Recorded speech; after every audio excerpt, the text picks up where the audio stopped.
when did that building start going to shit? Well, they stopped production there in the 50s. God. Been abandoned a long time. And eventually it'll just fall down. Because nobody's going to utilize it for anything now. The buildings are too far gone. Yeah. The site itself is of no particular interest to anybody because, you know, all of Detroit is available if you want real estate, you know.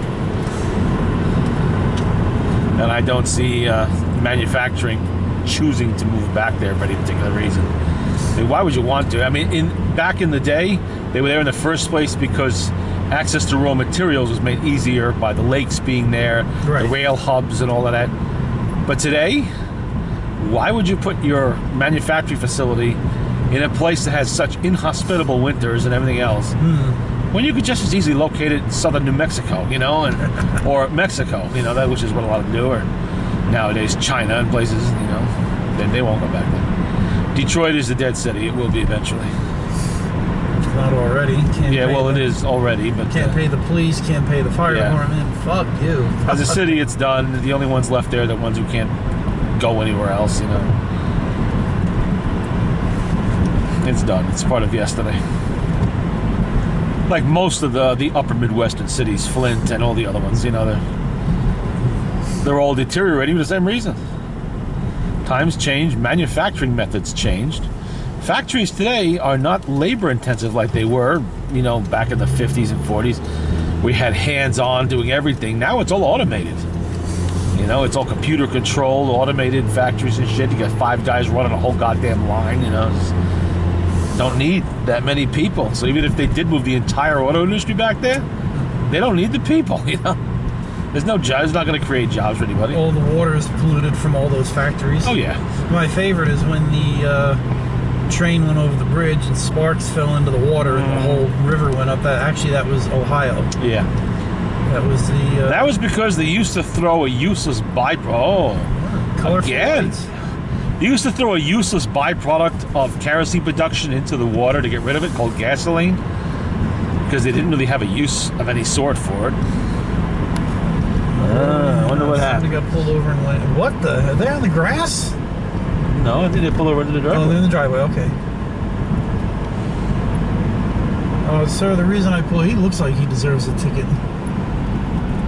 2 police officers questioning him. I wonder what the security guard is.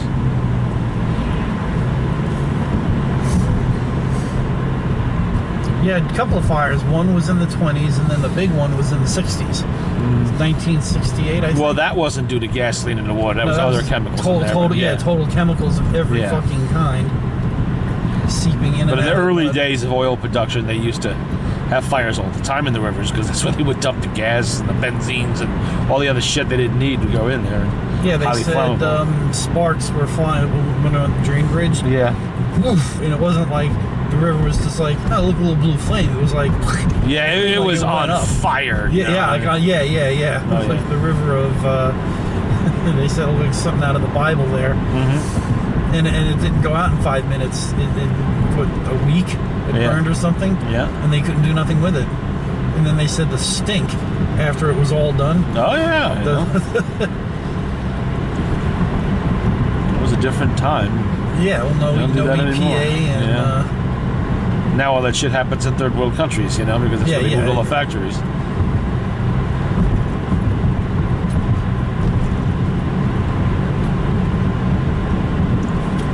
Yeah, just get a couple of those empty milk jugs and you know, run the tap water up there in Flint. Yeah. All right, we're gonna pump out of this river. All right, well, you know what? Maybe we'll go back to the old river.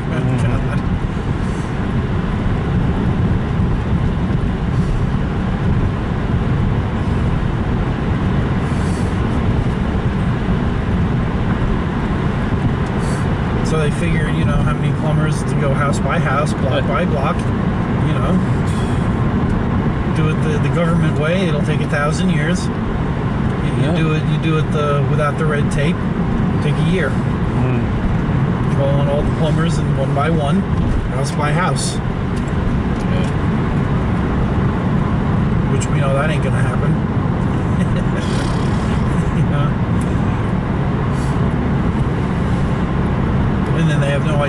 the pipes are from the Yeah. street to the house. Oh, No yeah. clue. Your guess is good as mine. Said that plumbing could be all the way 1880, give or take. Yep.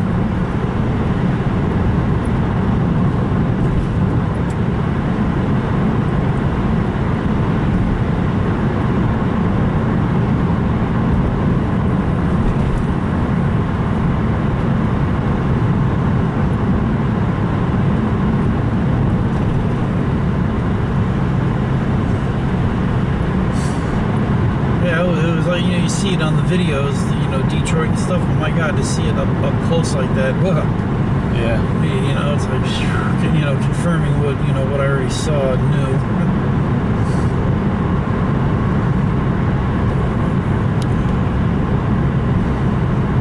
Jane likes to watch the news all the time. When we were in Detroit, she's in the hotel room watching the news. Oh, God. It was, guess what the news was? Yeah, murder, murder, murder, murder, and more That's murder. all it was. Quick Yeah. thing on the local sports. It's got, local Detroit teams there. Quick weather. And then they're just showing mug shots. Yeah. This guy wanted for rape and murder. Oh, God. That was the news for like an hour and a half. I shit you not. Oh, my God.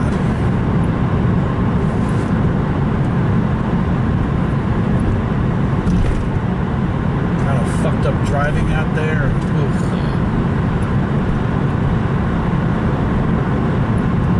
Henry Ford Museum was impressive. That's where I think I saw a Yugo. I think I saw one in there. Because when I went to go blow the thing up, I'm thinking that looks familiar. I just recently saw one somewhere, and I think it was in the museum.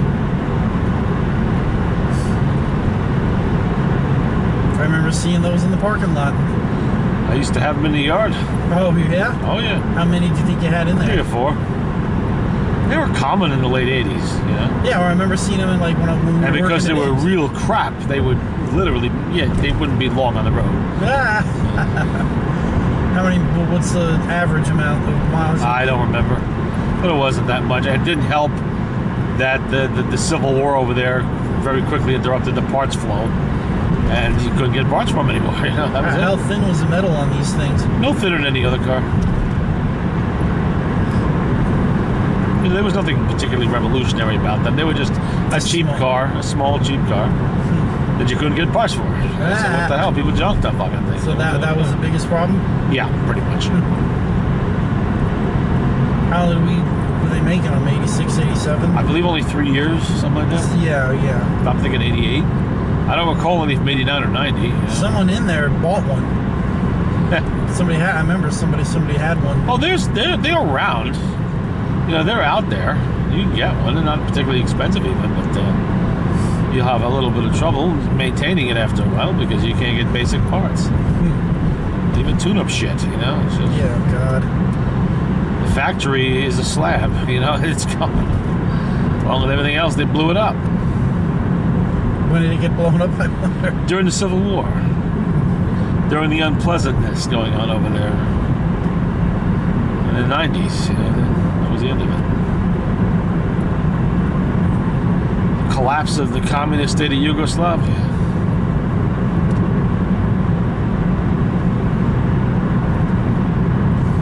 And the subsequent splintering of the Bosnian Serbs and Where'd you find the biggest concentration of those cars? Over there or over here? probably over here because I don't think many were sold over there. They were an export car, I believe.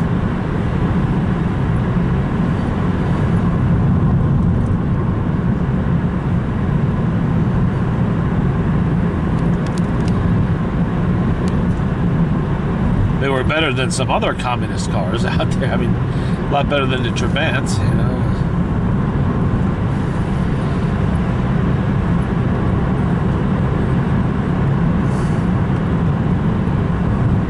Had a lot of cool shit in that museum. A lot of cool stuff. Sport Motor Company, yeah, of course. Relics and artifacts from all over. Yeah.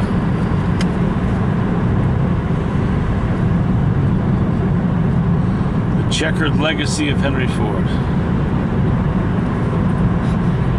Yes, he did invent a car, and he did revolutionize the auto industry. No question about it. He did those things. He was also a bigot, a racist. Yeah. You know, a Nazi, not quite a Nazi sympathizer, but perilously close before the war.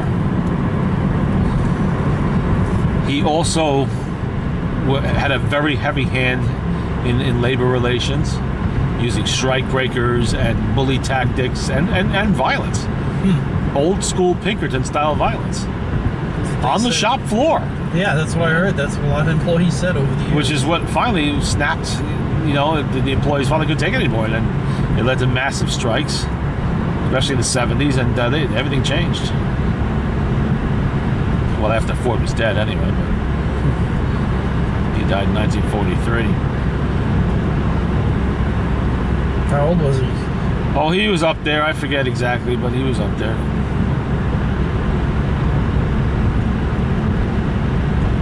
And, you know, in his later years, he became somewhat hidebound in his thinking.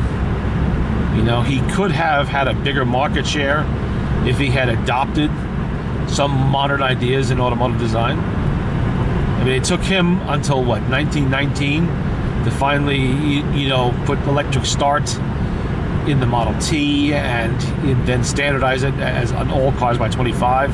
While at that point, Dodge had it since the start. Buick, Chevrolet, you could all get those. They weren't crank cars, you know. They had the start, electric start. He took a long time to adopt juice brakes. Every other car in the industry had adopted juice brakes by 1938 when Ford adopted it. You know, that was Henry dragging his feet, not wanting to give up older designs. And the public responded by going to somebody else's car company, you know. He wasn't an easy man to do business with, which caused people doing business with him sometimes to leave him and form their own businesses that ended up competing with his business. A good example is the Dodge brothers. You know, they ended up with a very successful business that was directly the result of taking customers from Ford. They worked for Henry Ford. They produced, you know, various forgings for the Model T in the early years. Then they split off by 1914 and started their own company because they couldn't put up with Ford anymore, you know? It's constant fucking around and difficult to deal with and everything else, so they did it themselves. Dodge is still around. Still competing with Ford. Yes. Germans managed not to fuck it up. I don't know what the Italians gonna do with it.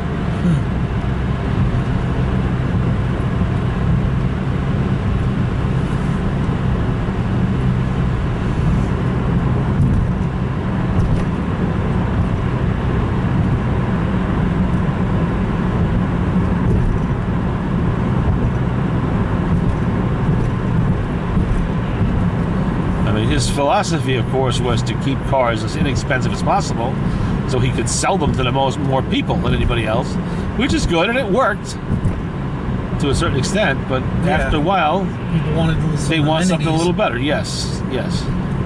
Modern brakes, you know. Whatever. Well, by the mid-1930s, cars had gotten sufficiently powerful that you really didn't need the juice brakes. You needed them, you know, mechanical brakes weren't cutting it anymore. You know, the first V8s were not very much more powerful than the 4 cylinders they replaced. You know, 60 horsepower or less. So, all right, you're getting by with the 33, the 32, the 34 Ford. But by 1937, 38, you know, cars, the engine's getting more powerful, they're going faster, roads have improved, so now you can, you know, go at higher speeds. You need to be able to stop the damn car. So they had no choice. They had to go to juice brakes. But they should have done it years earlier.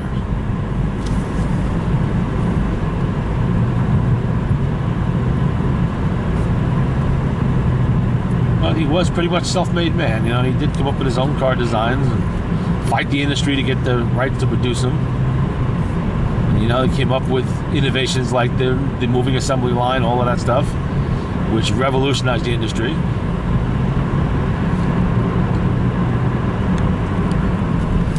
And, you know, like a lot of men who were involved in that business, innovators in that business, he was an eccentric.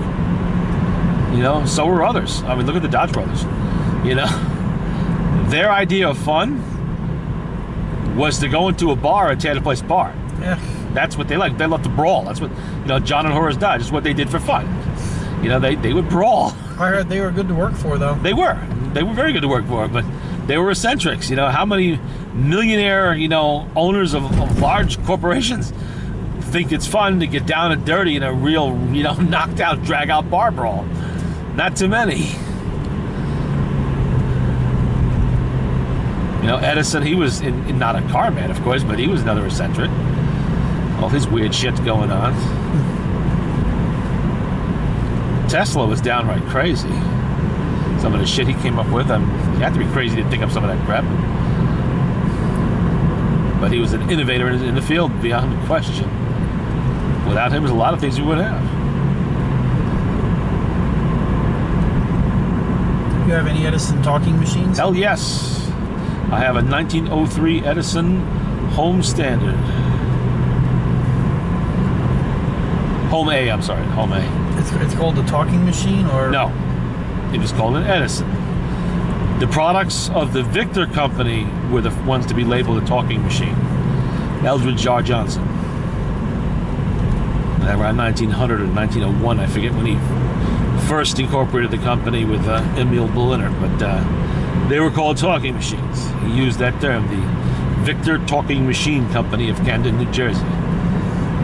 And he was in charge of that company until 1925, when he began negotiations with RCA to take it over.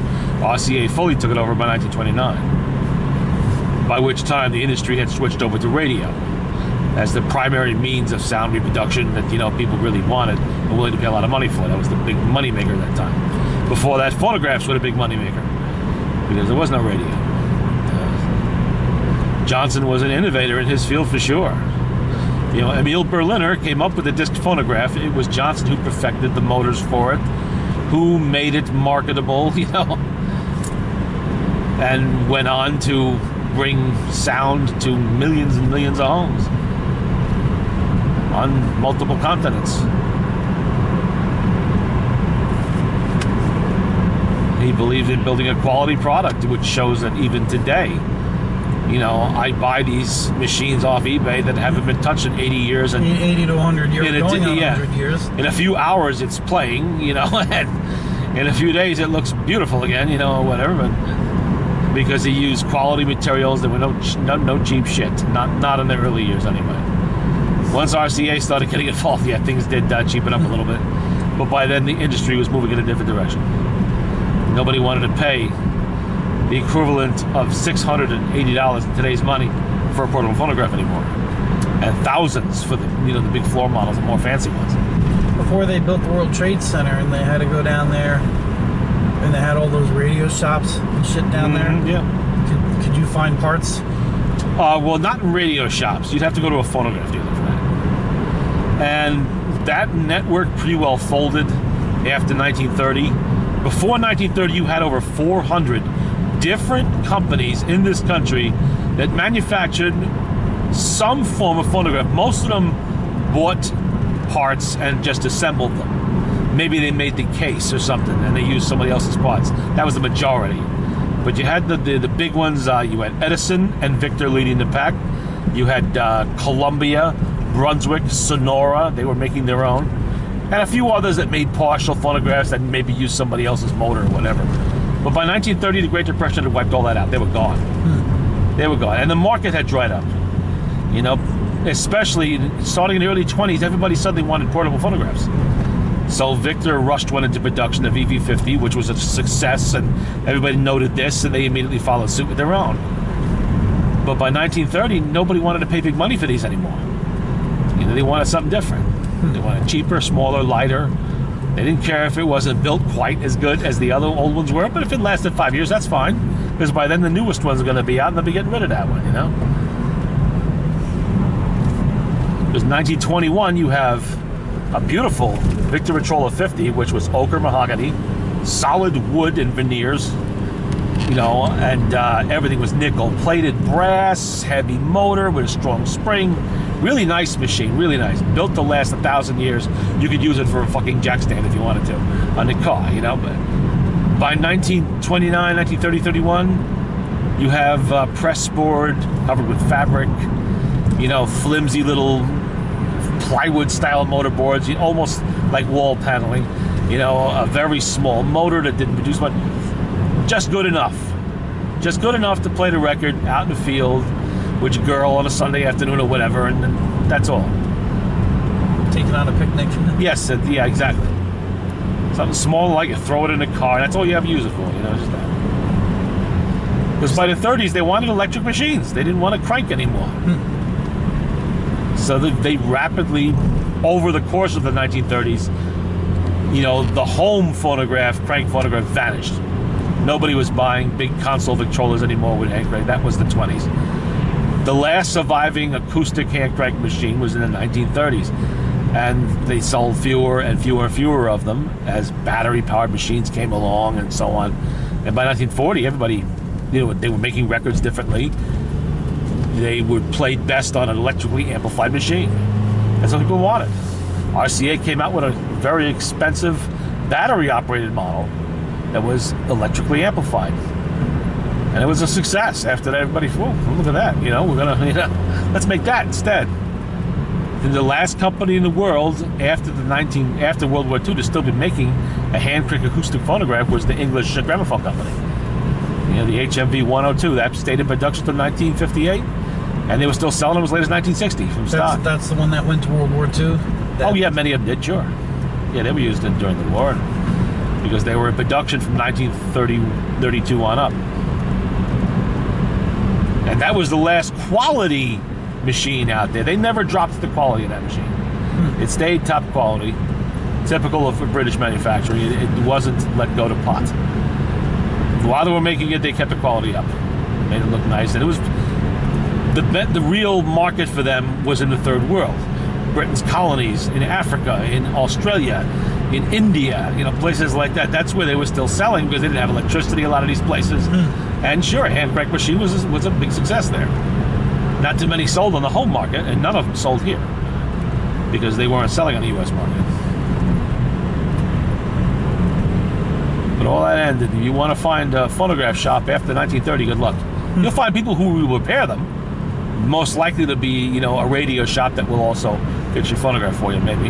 Yeah. Because the Victor Company in Camden, New Jersey disappears in 1929. Comes RCA. RCA moved production elsewhere. They closed the factory, shuttered it up, and that was that. Like you said, when we passed through Camden there, you said we were, 80 years too late? Yeah. Yeah, the factory's gone. There actually is a museum to Victrola in Dover, Delaware. Oh. Which is the hometown of Eldridge Johnson. That's where he's from. I've seen the sign. I think I've seen the signs for that. Yeah. If you look on YouTube, they have a whole tour of it. A C-SPAN tour of it. You can take it. They describe all the machines they have. Funny part is I have a lot of the machines.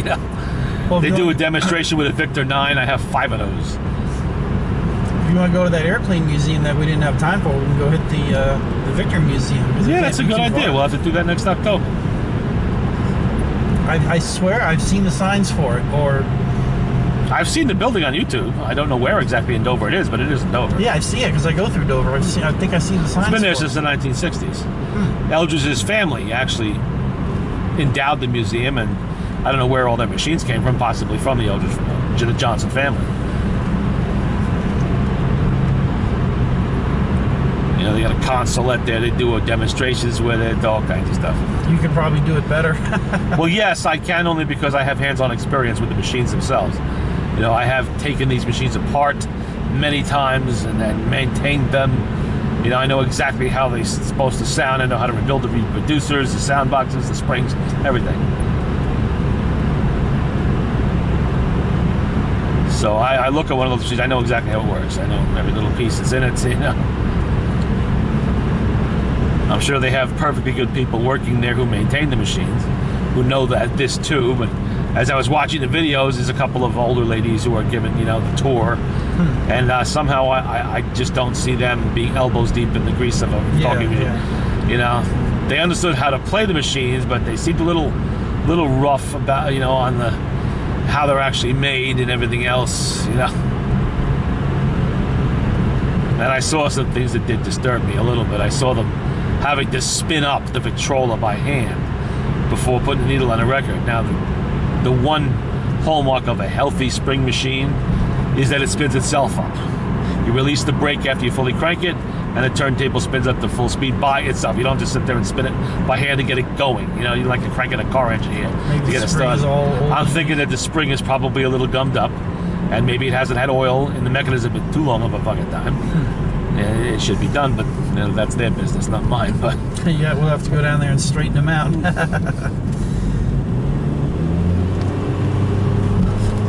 But does regular old 3-in-1 grease? I mean 3-in-1 oil? nope, any motor oil will do. Thinner the better.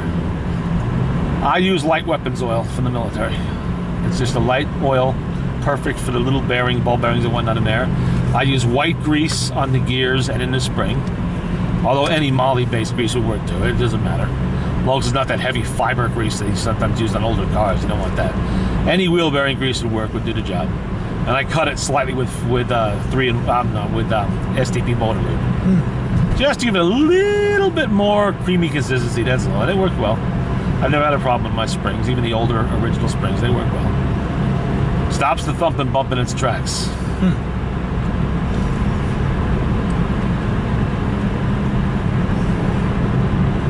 You know, a lot of collectors like to collect machines. They don't necessarily like to work on them. And some of them are afraid of things like springs. You know, I'm not afraid of the spring because I've worked with many Victrolas, multi-springs, single springs, big springs, thin springs. You know, I know how to control them. I know how to come out of the can, and they don't intimidate me, you know. There's nothing really rocket science about it once you understand how to do it. Although not everybody is mechanically inclined. That's also true. Same You thing said with you get a lot of machines that they didn't, well, it doesn't work, half off, and then you 10 minutes. Well, yes, because they don't know how to fix them. The average eBay seller, for instance, isn't a collector, has no experience with the machines. They don't know how to play them. You see them doing things like playing the records backwards, all kinds of stupid shit. And they don't understand how to maintain them. They have no clue. And even if they did, they wouldn't care. They just want to sell it. Let somebody else worry about Run that light. Your brake's pulsing a little bit? Ran that. No. I thought I felt a little bit of pulsing when you came to stand there. Brakes There's a little thumping.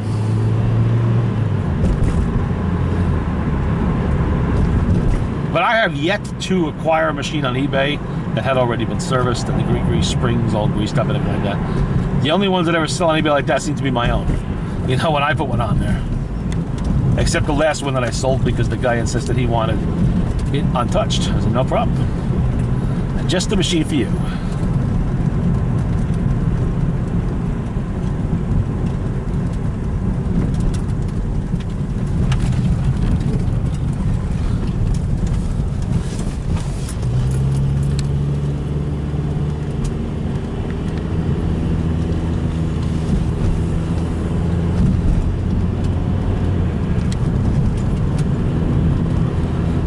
So now that you're home, Tiger's going to want to come in, yes? I'm hoping.